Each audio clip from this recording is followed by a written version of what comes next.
Assalamualaikum warahmatullahi wabarakatuh. Jumpa kembali dengan pengajian bulanan di Mushola Al-Kalam dengan tema 5 hal yang akan membuat kita sulit menjadi orang yang soleh. Mari kita simak ulasan dari Kiai Haji Inas Nasrullah LCMA, Ketua MUI Kecamatan Cilegon. A'udzu billahi minasyaitonir rajim. Bismillahirrahmanirrahim. Yas'alunaka 'anil anfali qulil anfalu lillahi warahmatullahi wabarakatuh. Bismillah, alhamdulillah, wassalatu wassalamu ala rasulillah wa ala alihi wa sahbihi wa mawalah wa la hawla wa la quwwata illa billah. Rabbi shrah li sadri wa yassir li amri wa hlul 'uqdatam min lisani yafqahu qawli. Allahumma subhanaka la ilma lana illa ma 'allamtana innaka antal alimul hakim. Fa'alimna ma yanfa'una wanfa'na ma 'allamtana bi rahmatika ya arhamar rahimin. Yang insyaallah semuanya mendapatkan rahmat dan keberkahan dari Allah Subhanahu wa taala. Puji syukur alhamdulillah pada malam hari ini Senin malam Selasa seperti biasa di pekan kedua di setiap bulannya kita berkumpul bermuajahah bersilaturahim di mushola yang insyaallah dimuliakan oleh Allah ini. Mudah-mudahan kehadiran kita selain menggugurkan kewajiban mendapatkan manfaat dari kegiatan ini, baik manfaat ilmunya maupun juga manfaat pahalanya. Yang menjelaskan tentang kriteria orang yang soleh. Dan ini adalah kriteria harapan satu-satunya ya, bagi kita agar kita bisa masuk ke dalam gerbongnya para penghuni surga. Yang disebutkan di dalam doa itu kan wa adkhilnal jannata ma'al anbiya wasiddiqin wasyuhada wassalihin. Di surga itu nanti yang masuk pertama-tama adalah al-anbiya, para nabi. Ini kita ada harapan kan masuk kelompok ini. Udah ditutup, udah habis banyak ya. Kalaupun ada harusnya maksimal 3 gitu ya dari 5 ini. Syukur-syukur kalau hanya 2 gitu kan, berarti lebih banyak tidak adanya daripada adanya ya. Tapi kalau dari 5 ini yang ada 4 tuh lumayan berat juga gitu ya. Tapi kayaknya kalau melihat tanda-tandanya ini hampir 5-5-nya awaluha al-qana'atu bil jahli. Yang pertama sifat tercela yang dimiliki oleh manusia yang dengannya dia kemudian menjadi susah untuk bisa menjadi orang yang soleh. Apa kata Sayyidina Ali? Al-qana'atu bil jahli, yaitu qana'ah. Qana'ah ini bagus, tapi salah tempat. Qana'ah itu harusnya dalam masalah harta benda. Ini mah qana'ah terhadap kebodohan. Ini yang salahnya. Iya kan? Wis mah orang bisa wis qana'ah belum pengajian, ya kan? Ya, nggak mau belajar, udah tahu baca Qurannya masih beledak-beleduk, nggak mau dia belajar. Wis qana'ah bae lah bos. Salah. Jadi qana'ah salah penempatan, nggak boleh kita. Kalau dalam bab ilmu kita harus hirsun, harus tamak, harus rakus. Tahu ilmu ini, belajar lagi ilmu yang lain. Tahu ilmu sholat, pengen tahu ilmu puasa. Tahu ilmu puasa, pengen tahu ilmu zakat. Kan gitu. Tahu rukun sholat, pengen tahu sunnah-sunnahnya sholat. Sudah tahu sunnah-sunnahnya sholat, pengen tahu yang membatalkan sholat. Ya, sudah tahu yang membatalkan sholat, pengen tahu makruh-makruhnya sholat. Itu harus tamak ya, terhadap ilmu. Demi apa? Demi untuk menghilangkan kebodohan. Ini maqana bil jahli artinya memelihara kebodohan. Ini yang kemudian menjadikan kita susah untuk menjadi orang soleh. Tapi gimana mau soleh? Mau ibadahnya salah gara-gara gak ada ilmu. karena bil jahl tadi. Karena dia memelihara dan membiarkan dirinya bodoh. Udah ngaji di Al-Kalam sebulan sekali, enggak puas. Di tempat lain dia hadir lagi. Ada ngaji di mana lagi di sana, saya ikut. Ini masalah nasrulhum shalihin. Kalau bukan karena kelima sifat ini, manusia bisa menjadi orang soleh. Ini yang pertama. Kalau kita masih malas ya dalam thalabul ilmi, memelihara kebodohan, ya maka kita harus mulai berusaha untuk menghilangkannya. Ya. Makanya thalabul ilmi itu minal mahdi ilal semenjak dari buayan sampai masuk ke yang lain. Ya. Oke, itu yang pertama. Yang kedua, wal hirsu 'ala dunya. Yang sulit membuat seseorang itu menjadi soleh adalah al-hirsu, tamak. Kalau tadi mah qanaah, tapi salah penempatan, yaitu qanaahnya terhadap kebodohan. Artinya sama dengan memelihara kebodohan. Nah, yang kedua ini juga kebalik, al-hirsu, tamak rakus. Harusnya tadi ditempatkannya untuk ilmu, ini mah tamak rakusnya terhadap dunia. Ya, bukan kepada ilmu. Ya. Enggak ada puas-puasnya. Dan ini merusak, ketamakan ini, keserakahan ini merusak. Ya, makanya orang-orang yang korupsi itu bukan karena kekurangan, Pak. Bukan karena kekurangan. Banyak duitnya, Pak. Lain yang terakhir itu hakim itu yang hampir 1 triliun kan? Ngitungnya pria masa pirang kilo kan? Hakim itu kan. Maka dengan itu ya kan banyak orang yang soleh dengan kekayaannya. Ya, kalau kemudian dia sifat buruk yang dapat memalingkan seseorang dari kesolehan. Yang ketiganya adalah wasyuku bil fadli, ay al-bukhlu bima zada an hajatihi. Ya. Yang ketiga adalah dia bakhil.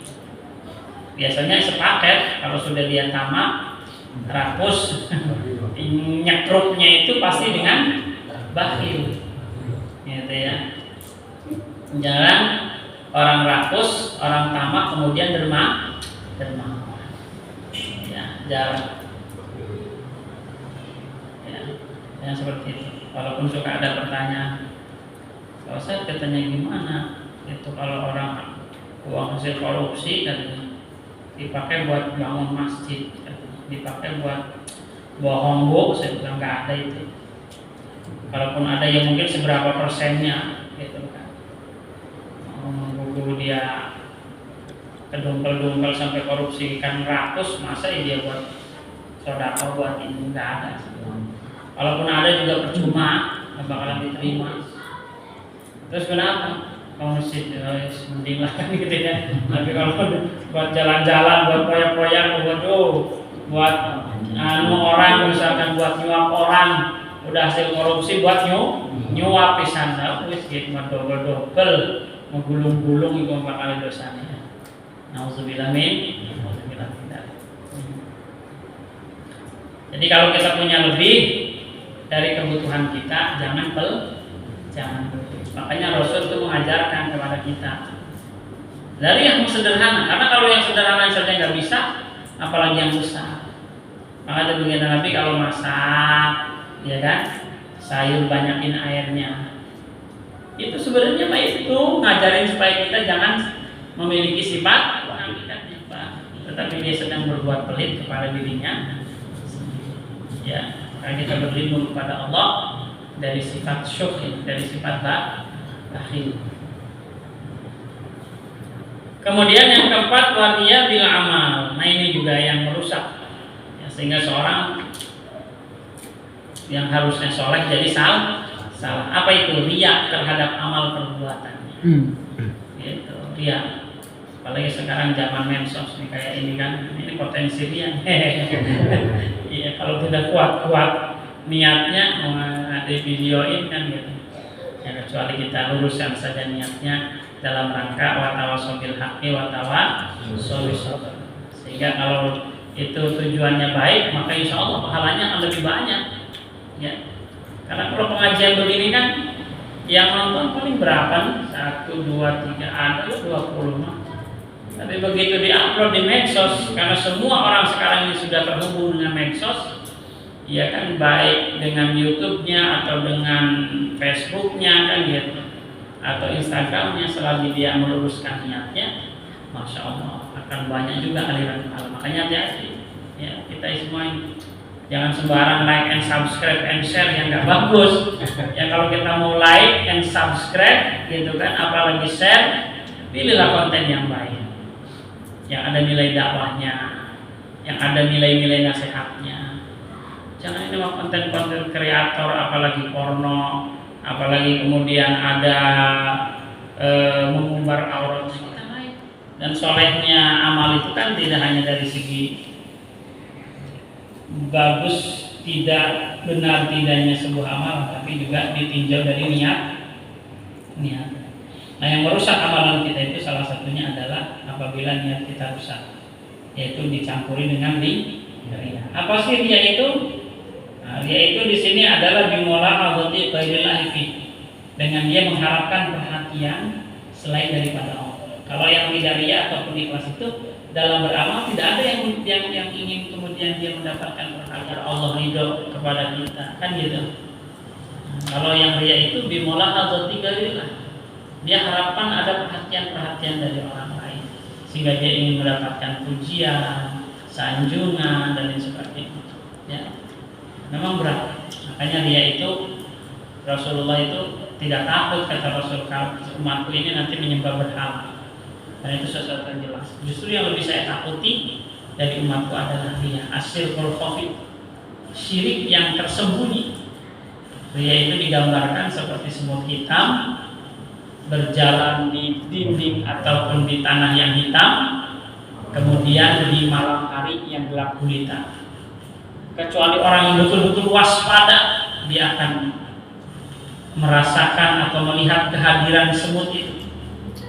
Tapi kalau orang yang biasa, nyaris dia tidak akan bisa melihat dan menyadari keberadaan semut itu. Begitupun riya. Kecuali orang-orang yang betul-betul ikhlas hatinya, bening dan bersih hatinya, dia akan bisa mendeteksi keberadaan riya dalam dirinya.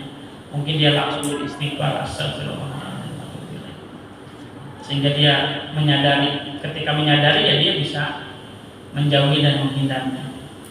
Tapi pada umumnya, ya, kita ini banyak yang tidak menyadari keberadaan riya di dalam dirinya.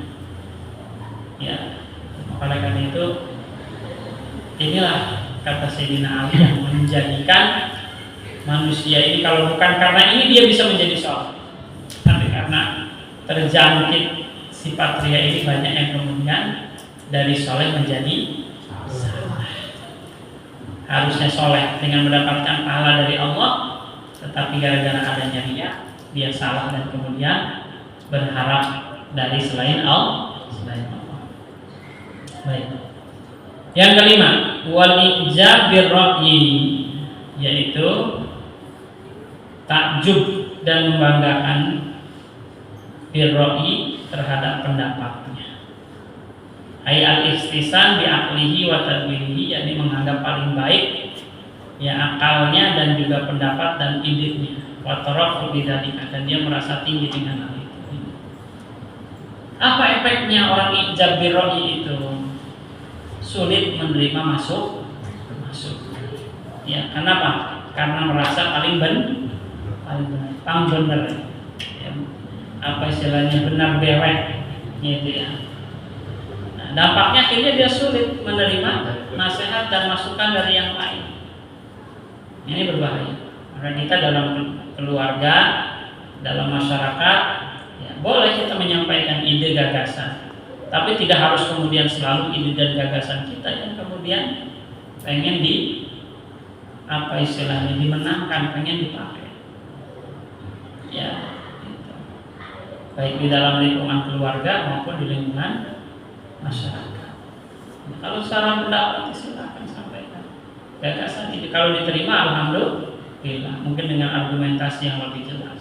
Tidak kemudian kita harus memaksakan ya bahwa pendapat kita yang harus digunakan. Ini bahaya. Efeknya nanti ketika ada masukan dan nasihat dari orang lain pun ini akan mental. Akhirnya kalau sudah begitu, deh, ya ngurusi dewek bahaya.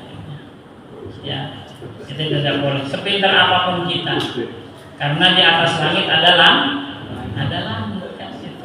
Maka mari selesaikan ya persoalan itu dengan bermusyawarah. Nanti ya, hadirin sekalian yang saya mau sampaikan. Ini makalah yang pertama. Makalah yang kedua, jam berapa ini? Dan makalah yang ke-9, An Abdullah bin Amr bin As radhiyallahu anhuma, khamsun man kunna fihi sa'ida fi dunya wal akhirah. Tadi upaya untuk menjadi orang soleh sudah ya. Berarti sifat-sifat tadi kita upayakan untuk kita hindari. Insyaallah kalau kita menghindari 5 sifat tadi, ya kemungkinan untuk kita berharap menjadi orang soleh lebih besar. Tapi kalau 5 sifat tadi dipelihara, wah jauh kita dari kesolehan.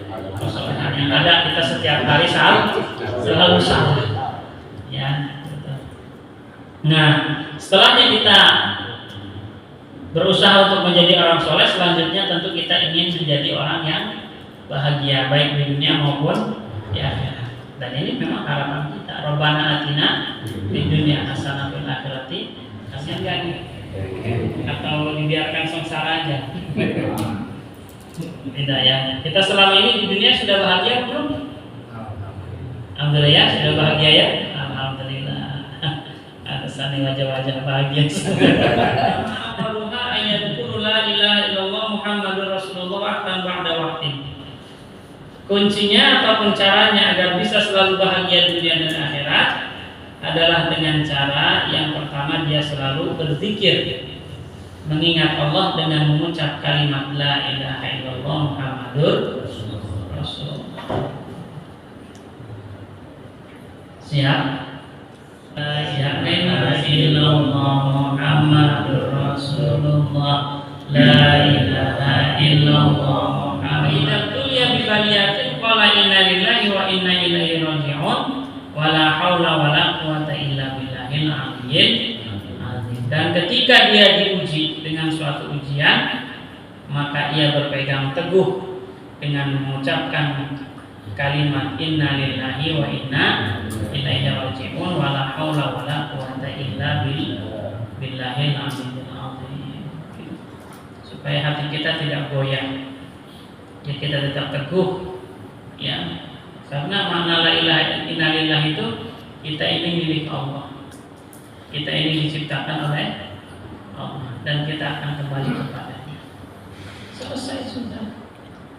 Kita mau kemana? Kita asalnya juga diciptakan oleh Allah. Awalnya kita tidak ada kan? Kita diciptakan oleh Allah. Ya, mulai dari alam ruh, kemudian di alam rahim, alam dunia. Setelah itu kita dikubur dan kembali kepada Allah untuk mempertanggungjawabkan amal perbuatan kita.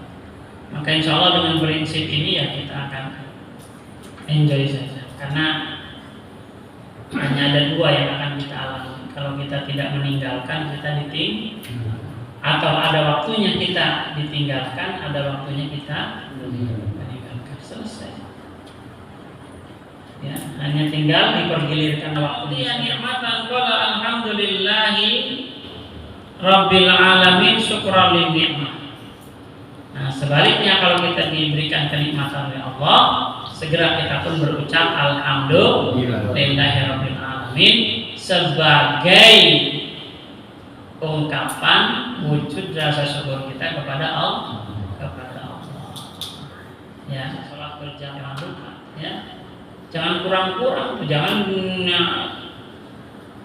nikmat itu dipandangnya siapa yang sifatnya materi. Kalau jeruk sekilo, alhamdulillah, udah alhamdulillah, iya kan? Giliran bisa dan nikmat kita bisa hadir di sini adalah nikmat, ya. Itu yang keempat. Wa idza batada fi syai'in qala bismillahirrahmanirrahim. Dan yang keempatnya, apabila dia memulai untuk melakukan kegiatan atau pekerjaan ya sesuatu, maka dia awali dengan mengucap Bismillahirrahmanirrahim. Mau makan baca Bismillah minimal. Mau mengerjakan sesuatu, mau apa biasanya bapak-bapak, apa sekarang aktivitas yang sehari-hari? Bismillah bahwa apa segala sesuatu yang tidak dimulai dengan Bismillah maka dia akan terputus dari rahmat Allah. Dan yang terakhir, yang 5, upaya kita yang bisa kita lakukan adalah dengan cara wa idza afrata minhu damban a'fara damban sabiran minhu qala astaghfirullahal azim wa atubu ilaihi. Ini upaya kita yang bisa kita lakukan agar kita mendapatkan kesenangan, kebahagiaan di dunia maupun nanti di akhiratnya. Yang kelimanya, apabila kita melakukan kesalahan dan dosa, maka segera kita mengingat Allah sambil kita mengucap astaghfirullahal-azim wa atubu ilaihi. Saya memohon ampun kepada Allah yang Maha Agung dan saya bertobat kepadanya. Insyaallah dengan kelima upaya dan cara ini, kehidupan kita akan senantiasa diliputi oleh kebahagiaan, ya, akan senantiasa diliputi dengan kesenangan, tentu yang datangnya dari Allah. Karena kesenangan itu tidak hanya ditinjau dari segi banyaknya materi, kesehatan, dan tidak, tapi dalam segala kondisi apapun, kalau kemudian kita diberikan ketenangan hati, ketenangan jiwa oleh Allah, maka insya Allah kita akan selalu merasa senang dan bahagia. Amin ya Allah ya Rabbal.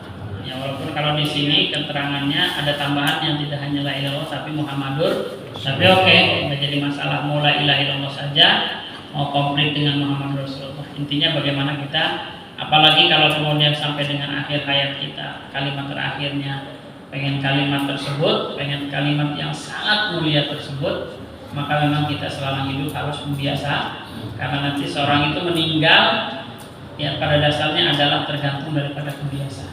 Ya, kalau kita selama hidupnya biasa mengucapkan kalimat la ilaha illallah, maka mudah-mudahan akhir hayat kita juga bisa mengucapkannya. Amin ya Rabbal. Alhamdulillah adalah afdhalul doa. Ya, makanya kita lihat kalau para ulama terutama yang biasa dan memang bisa berdoa, pasti dia awali alhamdulillahirabbil alamin. Hamdan yuwafi ni'amahu wa yukafi mazidah. Ya, itu juga selain daripada afdhalul doa, karena memang itu etikanya seperti itu. Dibaca, diawali dengan sholawat dulu, kemudian dengan memuji Allah dan sebagainya seperti itu. Ya, maka kita harus senantiasa berdoa itu diawali dengan kalimat-kalimat tadi, dengan sholawat, dengan memuji Allah dan seterusnya. Ya, jangan langsung aja, ya, tapi kita awali hamdan yuwafi ni'amahu wa yukafi mazidah dan seterusnya. Silakanlah redaksinya mau yang seperti apa, yang penting kalimatnya adalah memuji Allah Subhanahu wa taala. Terus bagaimana dengan pertanyaan terakhir ya? Kita tanya lagi supaya sebelum jam 9 sudah selesai. Jadi sholat sebelum sholat, sholat di dalam sholat, dan sholat setelah sholat itu maksudnya adalah pengamalan daripada nilai-nilai spiritual sholat itu sendiri. Yang itu kalau dalam Al-Quran digambarkan, ya kan, diantaranya ya inna sholata tanha 'anil fahsya'i wal munkar. Ya, bagaimana sholat kita ini memiliki efek, memiliki output, memiliki manfaat yang sangat luar biasa. Sholat ini manfaatnya yaitu dapat mencegah daripada perbuatan keji dan munkar. Tapi tentu kita tidak akan bisa mencapai derajat itu kecuali dengan terus beramal. Jadi jangan takut, oh saya takutlah bakal riya, jangan. Itu juga salah. Ya, riya itu salah, tapi takut riya itu juga lebih salah. Karena tahapannya kata Imam Ghazali, ilmu, amal, ikhlas. Supaya untuk menghilangkan riya, ya tangganya kita harus melewati amal dulu. Maka insya Allah kalau orang yang sudah terbiasa, ya, dan melakukannya adalah terus karena Allah tadi, apalagi diawali dengan Bismillah, terus Bismillah. Ya, mau sholat Bismillahirrahmanirrahim, ingat ya dengan menyebut nama Allah yang Maha Pengasih lagi Penyayang, bahwa saya melakukan ini adalah karena Allah. Dan kalau sudah terbiasa, insya Allah itu pandangan manusia tidak ada arti di hadapannya. Yang diharapkan selalu adalah pandangan Allah. dan itu diawali dengan hati. Kan ada di sini dengan berdoa, mudah-mudahan Allah Subhanahu wa taala mengkaruniakan kita untuk bisa menghapus sifat-sifat jelek yang dapat menghalangi kita dari kesolehan, dan mudah-mudahan Allah menolong kita untuk bisa melakukan hal-hal yang dapat menjadikan hidup kita bahagia baik di dunia maupun di akhirat kelak.